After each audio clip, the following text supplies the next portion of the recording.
बहुत स्वागत आप सभी का। आप देख रहे हैं न्यूज 24 मध्य प्रदेश छत्तीसगढ़ और आपके साथ मैं हूं अभिलाष मिश्रा। आज हम बात करेंगे सनातन के पैरोकार, सनातन की ध्वजा लेकर चलने वाले शंकराचार्य स्वामी अभिमुक्तेश्वरानंद जी से। इस वक्त देश में हर मुद्दा सनातन के आसपास घूम रहा है, चाहे वो फिल्में हो, राजनीति हो, यात्राएं हो या संस्कृति की बात। हर जगह सनातन से कहीं ना कहीं इसके लिंक जुड़ रहे हैं और एक बड़ा विवाद कहिए, बड़ा संवाद कहिए, जो भी कहिए, लेकिन सनातन को केंद्र में रखकर मुख्य तौर पर किया जा रहा है। हमारे साथ जुड़ गए हैं अभिमुक्तेश्वरानंद स्वामी जी, जो कि शंकराचार्य हैं। बहुत स्वागत करता हूं अभिमुक्तेश्वरानंद स्वामी जी, और शुक्रिया भी आपने अपने व्यस्त समय से हमें कीमती वक्त दिया है। मैं सीधे सबसे पहले मुद्दे पर आना चाहूंगा। स्वामी जी, जानना चाहता हूं, रामचरितमानस का विरोध इस वक्त देश में हो रहा है। एक बड़ा तबका धीरे धीरे ऐसा बनता जा रहा है जो प्रतियां जला रहा है। आपने मानस को पढ़ा है, आपने मानस को महसूस किया है, क्या वाकई में वो समाज को बांटने वाली है? क्योंकि अब तक की पीढ़ियां तो उसे सर्वोच्च ग्रंथ बताती रही हैं। देखिए, आज अगर हम समाज में अपना पूरा जीवन समर्पित किए हुए हैं तो ये रामचरितमानस की देन है। रामचरितमानस जैसा ग्रंथ अगर न होता, बाल्यावस्था से ही अगर हम उसको न पढ़ते, तो शायद अपना पेट पाल रहे होते, समाज के लिए अपने जीवन को हम समर्पित न कर पाते। रामचरितमानस ऐसा ही ग्रंथ है जो लोकहित के लिए लोगों को प्रेरित करता है। लेकिन स्वामी जी, ऐसा क्या है उसमें जो एक जाति वर्ग के लोग नाराज हैं? जाति वर्ग से भी कुछ खास लोग नाराज हैं। क्या व्याख्या गलत की गई है, या आपको लगता है कि उसमें ऐसी चीजें हैं जिन्हें अब हटाने का वक्त आ गया, जैसी वो मांग कर रहे हैं? नहीं, ऐसा है कि कोई नाराज नहीं है। ये राजनीतिक मामला है, धार्मिक मामला है ही नहीं। राजनीति वालों की ये मजबूरी है कि समाज को पहले दो वर्गों में बांटो, गोलबंदी करो और फिर उस गोलबंदी का लाभ उठाओ। तो गोलबंदी करने के लिए ये बातें कही जा रही हैं। इसका रामचरितमानस में अच्छे और बुरे होने का कोई सवाल नहीं है। रामचरितमानस में ऐसी कोई बात नहीं कही गई है जिससे किसी हमारे भारत देश के रहने वाले को या किसी सनातन धर्मी को कोई ठेस पहुंचती हो। ठेस पहुंचाने का तो काम संत करते ही नहीं है। संत तो सदा लोगों के उपकार में लगे रहते हैं। ठीक है स्वामी जी, मैं जानना चाहता हूं, आपने राजनीति की बात की। देश की राजनीति की इस वक्त जो दशा और दिशा है, आप उससे खुश हैं? आपको लगता है कि बहुत बदलाव की जरूरत है? अब ये तो ऐसी प्रक्रिया है जो सतत चलती रहती है। जितना बेहतर हो जाता है उससे बेहतर की सदा गुंजाइश रहती है। इसलिए जो परिस्थिति आज है कल नहीं थी, आगे और भी बेहतर होगी। बेहतरी सब लोग चाहते हैं। हम लोगों की इच्छा है कि हमारे देश में ऐसा राज्य आए जो राम राज्य कहलाए, जिसमें सारी प्रजा सुखी हो। कुछ लोगों को सुख हो, कुछ लोगों को दुख हो, ऐसा ना हो। असमानता ना हो, सब लोगों के मन शांत हो, सबको न्याय मिलता हो। ऐसे राम राज्य की आकांक्षा हम लोग मन में पाले हुए हैं। अभी राम राज्य तो नहीं आया है, इसलिए बेहतर होने की गुंजाइश तो है ही है, लेकिन धीरे धीरे बेहतरी की ओर ही जा रहे हैं। क्या पूर्ववर्ती सरकारों से मोदी सरकार का कार्यकाल को आप कैसे आंकते हैं? क्या बेहतर है, सनातन के लिए बेहतर है, युवाओं के लिए, रोजगार के लिए, देश के लिए, या आपको लगता है कि नहीं, लगभग एक जैसे हालात हैं? नहीं, ऐसा है। हमने अभी तक तो ये देखा है कि जहां तक हम हिंदुओं की बात है, जब से मोदी जी आए हैं, हिंदुओं के मन में थोड़ा सा गौरव बढ़ा है। उनको ये लगने लगा है कि हमारी सरकार है। अब सरकार उनका कर रही है कि नहीं कर रही है, ये अलग प्रश्न है। लेकिन उन्होंने भावना ऐसी बना दी है और उसका लाभ लोगों को मिल रहा है।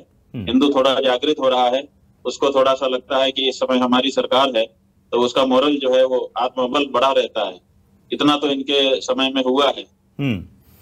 मुझे एक चीज आपसे सवाल करना है कि आजकल हम देख रहे हैं कि जो राजनेता हैं, अपने नेताओं को खुश करने के लिए, संगठनों को खुश करने के लिए भगवानों के से उनकी तुलना कर दे रहे हैं। कोई मोदी को श्री कृष्ण का राम का अवतार बता रहा है, तो कोई राहुल गांधी की यात्रा को राम की वनवास से जोड़ रहा है। शंकराचार्य स्वामी जी जो थे, उनकी यात्रा के बराबर बता रहा है। क्या लगता है आपको, ऐसा होना चाहिए या गलत लगता है? नहीं, ऐसा है कि हम इसमें कुछ गलत नहीं मानते हैं। तुलना तो किसी न किसी तो करेगा। और राम जो है वो आदर्श है जी। आदर्श का मतलब होता है आईना। आदर्श माने संस्कृत भाषा का शब्द है आईना, शीशा। तो शीशे में हम क्या करते हैं कि शीशे में अपना चेहरा देख करके अगर कोई कमी रहती है तो उसको सुधार लेते हैं। ऐसे ही कोई आदर्श पुरुष हमारा जब होता है तो हम उससे अपनी तुलना करते हैं और तुलना करके देखते हैं कि क्या मैं इस आदर्श जैसा बन गया कि नहीं बन गया। तो अगर कमी रहती है तो उसको सुधार करके हम उसके जैसा बनने का प्रयास करते हैं। तो राहुल गांधी की भारत जोड़ो यात्रा ठीक लगती है आपको? चाहिए और बहन बहन जो है वो सीता बननी चाहिए। स्वाभाविक है, सबके मन में आकांक्षा रहती है। अपने नेता को उस रूप में अगर कोई देखता है तो इसमें खराबी हम नहीं समझते हैं, बल्कि हम समझते हैं कि अच्छी बात है। उनसे तुलना की जा रही है तो उनके फिर गुणों की भी चर्चा होगी। अगर कोई आदि शंकराचार्य से किसी की तुलना कर रहा है, कोई किसी की राम से तुलना कर रहा है, तो राम के गुण और उस व्यक्ति के गुण दोनों को मिलाना पड़ेगा, मिला करके देखना पड़ेगा। आपने कहा कि उसकी जरूरत नहीं है, भारत तो जुड़ा हुआ है, जोड़ना है तो पाकिस्तान और बांग्लादेश जोड़ दीजिए। क्या आपको लगता है ये सही वक्त है और इस तरह के बयान एक संत को देने चाहिए? आपको लगता है कि किस तरह से हम जोड़ सकते हैं, क्या तरीका अपनाएं, ये भी बताएं। देखिए, बात यह है कि तोड़ा गया था ये सोच करके कि सब सुख रहेगा, शांति रहेगी। दो भाई थे, दोनों साथ में रहने में कठिनाई का अनुभव कर रहे थे।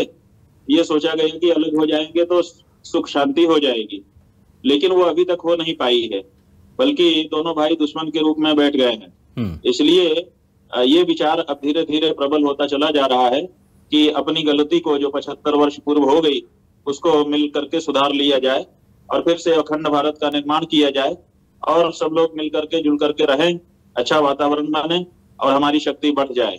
हमारी जो शक्ति घटी हुई है वो और वृद्धि को प्राप्त हो। लेकिन स्वामी जी, ये शास्त्रों से तो होगा नहीं, शस्त्र का इस्तेमाल करना पड़े तो आपको लगता है करना चाहिए?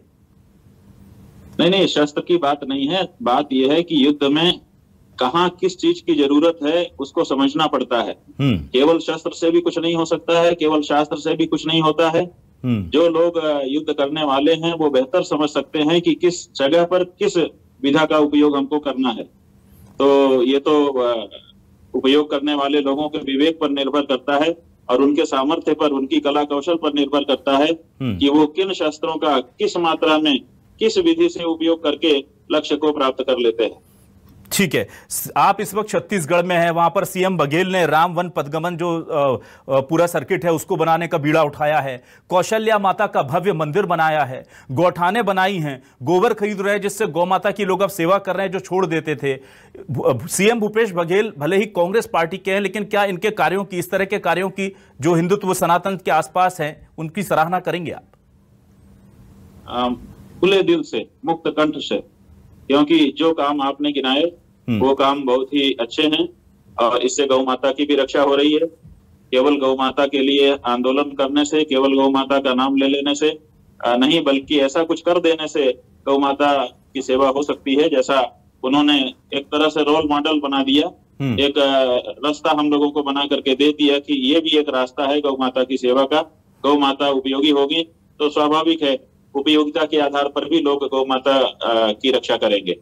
अच्छा किया है जी। धर्मांतरण छत्तीसगढ़ में हो रहा है या नहीं? गुरुजी, आप गए थे कवर्धा में भी, आपने, मैंने देखा कि वहां पर एक रैली भी निकाली थी। छत्तीसगढ़ में आप हैं, क्या धर्मांतरण हो रहा है? कांग्रेस कहती है कि नहीं हो रहा। नहीं, ये कांग्रेस पार्टी अगर ऐसा कह रही है तो सही नहीं कह रही है। जहां तक हमारी बात है, हमने स्वयं अनुभव किया है कि धर्मांतरण हो रहा है। एक दो जगहों पर हमको सूचना भी मिली थी, वहां पर हमने अपने लोगों, धर्मांतरण तो हो रहा है, जो मौके है, कागजों में नहीं हो रहा होगा क्योंकि पुलिस रिपोर्ट नहीं लिखती होगी। कभी कभी पुलिस जो है वो नहीं लिखती है तो मंत्री के पास लिख करके जो जवाब जाता है उसमें यही ग्राउंड पर धर्मांतरण हो रहा है। ठीक है, एक बड़ा इशू है जो पूरे देश में संत समाज चाहता है उसका निराकरण हो। उत्तर प्रदेश से लेकर मध्य प्रदेश में गाहे बगाहे उसकी मांग उठती है कि मंदिरों पर, मठों पर साधुओं के अधिकार की जगह सरकारी लोगों ने, आईएएस, कलेक्टर, डीएम, इनका अधिकार हो गया है। और अभी इस वक्त जब केंद्र में मोदी सरकार है, यूपी में योगी सरकार है, मध्य प्रदेश में शिवराज सरकार है, इस वक्त भी अगर आप लोगों की मांगें पूरी नहीं होंगी तो आपको लगता है फिर इससे बेहतर कोई समय होगा जब साधु संतों को, उनकी पीढ़ियों को, उनका जो सम्मान है वो वापस मिल सके? देखिए, बात यह है कि राज्य जो है वो धर्मनिरपेक्ष है और राजनीतिक दल भी धर्मनिरपेक्षता की शपथ जब चुनाव आयोग में लिख करके जमा करते हैं तभी वो पंजीकृत होते हैं। भारतीय जनता पार्टी भी धर्मनिरपेक्ष दल है, कांग्रेस पार्टी भी धर्मनिरपेक्ष दल है, और जो सरकार बनी है या बनी थी वो भी धर्मनिरपेक्ष ही है। तो सवाल सबसे बड़ा यही है, सीधा सीधा है, कि धर्मनिरपेक्ष सरकारों का धर्म के स्थानों में क्या काम है, क्यों वो वहां पर बैठे हुए हैं? मंदिरों से, मठों से और इसी तरह के जो दूर में दूसरे धार्मिक स्थान हैं, वहां उनको नैतिक कोई अधिकार नहीं बनता है कि वहां पर जाकर के बैठे। वो उन्होंने एक तरह से सरकार होने के कारण अपना कब्जा बनाया हुआ है, उनको खाली कर देना चाहिए। और जहां तक आपने ये पूछा कि भाजपा की सरकारें हैं, इस समय ये नहीं होता है। अब ये तो देखिए, सरकारें तो सरकारें होती हैं।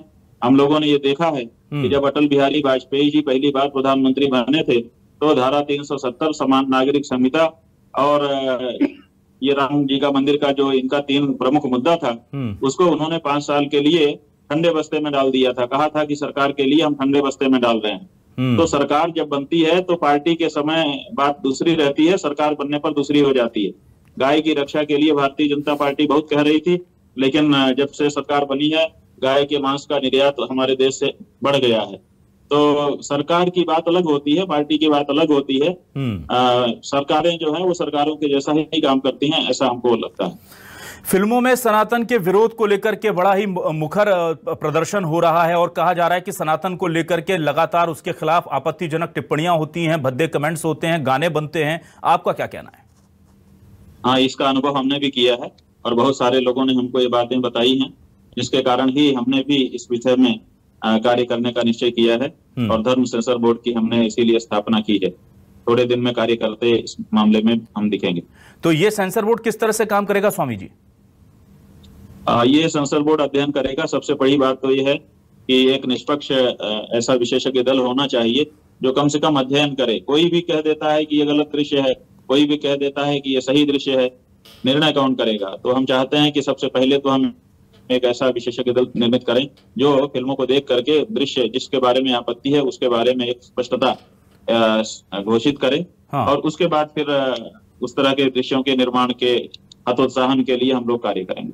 स्वामी जी, यहाँ पर एक और बड़ा सवाल है कि जैसे कहा जाता है कि सियासत में गुट बन गए हैं, वैसे ही अब कहीं ना कहीं सनातन को लेकर के गुरुओं में, स्वामियों में, महाराजाओं में, इनमें गुट बन गए हैं। बागेश्वर जी महाराज ने आकर के कहा कि वो लोगों की पीड़ा हर रहे हैं, बालाजी की कृपा से कष्ट हर रहे हैं, चमत्कार कर रहे थे वो। आपने कहा चमत्कार है तो जोशीमठ चले जाइए। नहीं, तो हमने इसमें क्या गलत कह दिया? इसमें कौन सी गोलबंदी है? अगर कोई कह रहा है कि हम चमत्कारी हैं तो उस चमत्कारी को आमंत्रित करके उसके चमत्कार का लाभ ले लेने की अगर हमने इच्छा प्रकट की तो इसमें हमने क्या गलत कर दिया? कौन सी गोलबंदी कर दी? हम चाहते हैं कि अगर किसी के पास कोई कला है, अगर किसी के पास कोई विद्या है, अगर किसी के पास कोई सिद्धि है तो उसका लोक कल्याण में विनियोग होना चाहिए। स्वामी जी, इसमें क्या गोलबंदी है? कौन सी राजनीति है? स्वामी जी, आप मानते हैं कि तंत्र मंत्र, चमत्कार, शक्तियां, विधाएं ये सब होती हैं? आपको लगता है कि सनातन धर्म जो है वो सीधा सीधा धर्म है? आप पूजा पाठ कीजिए, भगवान के पास जाइए, वही चमत्कार कर सकता है, साधु संत महात्मा नहीं कर सकते। देखिए, हम लोग ये मानते हैं कि भगवान में अचिंत्य और अनंत शक्तियां हैं और भगवान जो चाहे वो कर सकते हैं। लेकिन हम ये भी मानते हैं कि हम जो भगवान की पूजा अर्चना करते हैं उससे भगवान का आशीर्वाद हमको मिलता है। उनके आशीर्वाद से जो हो जाए अलग बात है, लेकिन हमारे अंदर ऐसी कोई शक्तियां नहीं है कि हम कुछ ऐसा कर दें जो सामान्य लोग नहीं कर सकते हैं। हम ये मानते हैं कि हमारा जो धर्म है वो हमको ये सिखाता है कि तुम पवित्र जीवन जियो, अपने अंतःकरण को सात्विक करो और अपने मोरल को, अपने नैतिक उसको ऊपर उठाओ ताकि तुम गर्व के साथ जी सको।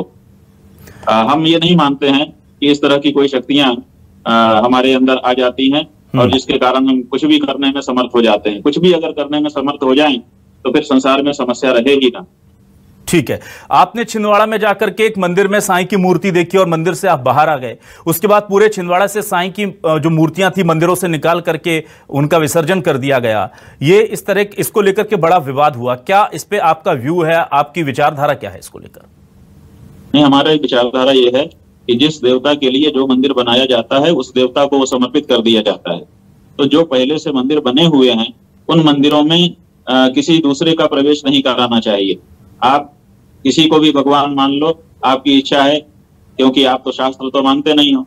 तो जो शास्त्र नहीं मानते, केवल अपनी इच्छा के अनुसार ही भगवान का निर्माण कर लेते हैं, उन लोगों को भगवान भी बना लेना चाहिए और भगवान का अपना कोई नया शब्द गढ़ करके और उनके भवन भी बना लेने चाहिए। हमारे जो मंदिर हैं, जो सनातन धर्म को समर्पित हैं, भगवान कृष्ण को, भगवान राम को, देवी जी को, शिव जी को, गणेश जी को, इसी तरह से अन्य जो शास्त्रीय देवता हैं उनको समर्पित जो मंदिर हैं, उसमें घुसपैठिया के रूप में किसी को घुसा देना और वहां ले जा करके बैठा देना, हम इसको सही नहीं मानते थे।